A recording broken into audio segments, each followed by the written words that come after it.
Hi అండి. సావిడల పులుసు, చేప ముక్కలను ఉప్పు, పసుపు, పెరుగు వేసి కడిగి తీసుకొని, ఉల్లిపాయ ముక్కలు, చింతపండు రసాన్ని తీసుకోవాలి. చేప ముక్కలను ఒక స్పూను కారము, ఒక స్పూను సాల్టు, చిన్న స్పూన్ పసుపేసుకొని కలుపుకొని పక్కన పెట్టుకోవాలి. స్టవ్ వెలిగించుకొని ప్యాన్ పెట్టుకొని నూనె వేసుకొని, అర టీ స్పూన్ ఆవాలు, మెంతులు, జీలకర్ర వేసుకొని, ఉల్లిపాయ ముక్కలను వేసుకొని వేయించుకోవాలి.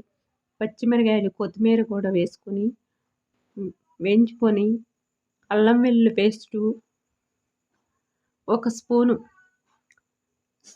సాల్టు, సరిపడినంత కారం చూసి వేసుకోండి. ఇందాక ముక్కల్లో కలిపాము కదా, చింతపండు రసాన్ని పోసుకొని చేప ముక్కలను కూడా వేసుకొని కలుపుకొని మూత పెట్టుకొని ఉడికించుకోవాలి. కొత్తిమీర వేసుకొని 5 నిమిషాలు ఉడికించుకోవాలండి. సావిడాల పులుసు అండి. ఈ వీడియో నచ్చితే లైక్ చేయండి.